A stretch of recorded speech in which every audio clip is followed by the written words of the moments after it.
Hello everyone, मैं हूं Arya. General study के इस चैनल पर आप सबका बहुत बहुत स्वागत करता हूं।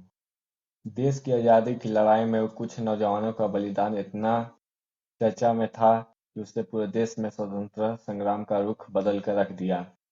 इनमें से एक नाम खुदीराम बोस का है, जिन्हें 11 अगस्त 1908 को फांसी दे दी गई। उस समय उनकी उम्र महज 18 साल कुछ महीने थी। अंग्रेज सरकार उनकी निर्दयता और वीरता से इस कदर घबरा गए थे कि उनकी उम्र कम होने के बावजूद उन्हें फांसी की सजा सुना दी। यह साहसी किशोर हाथ में गीता लेकर खुशी खुशी फांसी के फंदे पर चढ़ गया था। लोकप्रियता का यह अलग आलम था कि उन्हें फांसी दे दी जाने के बाद बंगाल के चूल्हाए एक खास किस्म की धोती बुनने लगे, जिनके किनारे पर खुदीराम बोस लिखा होता, और बंगाल के नौजवान बड़े गर्व से वह धोती पहनकर आजादी की लड़ाई में कूद पड़ते थे। तो चलिए जानते हैं आज का इतिहास। इतिहास जानने के बाद आज हम विस्तार से खुदीराम बोस के बारे में जानेंगे।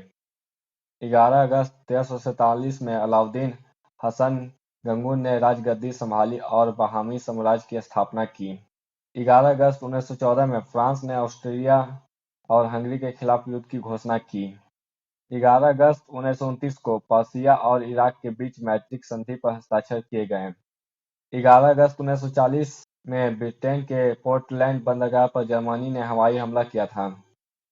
11 अगस्त 1944 को अमेरिका ने सुमात्रा द्वीप समूह के पलेमबर्ग क्षेत्र पर हवाई हमला किया था। 11 अगस्त 1960 को अफ्रीकी देश चाड ने फ्रांस से स्वतंत्रता हासिल की। 11 अगस्त 1961 को दादर नगर हवेली का भारत में विलय और इसे केंद्र शासित प्रदेश के रूप में बनाया गया। 11 अगस्त 1984 को तत्कालीन सोवियत रूस ने भूमिगत परमाणु परीक्षण किया था। 11 अगस्त 2003 उत्तर अंटार्कटिक संधि संगठन नाटो ने अफगानिस्तान में शांति बल की कामना संभाली। 11 अगस्त 2004 में भारत और पाकिस्तान ने वांछित अपराधियों की सूची में अदला बदली की। तो चलिए जानते हैं खुदीराम बोस के बारे में।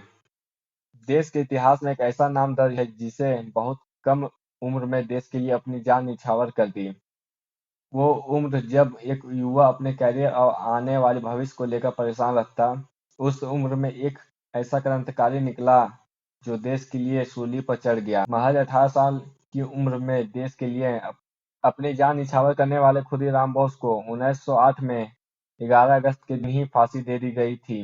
खुदीराम बोस का जन्म 3 दिसंबर 1889 को बंगाल में मदीनापुर जिले के हबीबपुर गांव में हुआ था। खुदीराम बोस जब बहुत छोटे थे तभी उनके माता पिता का निधन हो गया। उनकी बड़ी बहन ने उनका लालन पालन किया था। साल 1905 में बंगाल का विभाजन होने के बाद खुदीराम बोस देश को आजादी दिलाने के लिए आंदोलन में कूद पड़े। सत्येंद्र बोस के नेतृत्व में खुदीराम बोस ने अपनी क्रांतिकारी जीवन शुरू किया था। खुदीराम बोस स्कूल के दिनों से ही राजनीतिक गतिविधियों में हिस्सा लेने लगे थे। वे जलसे जुलूसों में शामिल होते और अंग्रेजी साम्राज्यवाद के खिलाफ नारे लगाते थे। उन्होंने 9वीं कक्षा की पढ़ाई के बाद पढ़ाई छोड़ दी थी, जिसके बाद जंग-ए-आज़ादी में कूद पड़े। स्कूल छोड़ने के बाद खुदीराम बोस रेवोल्यूशनरी पार्टी के सदस्य बन गए और वंदे मातरम पैम्फलेट वितरित करने में महत्वपूर्ण भूमिका निभाई थी।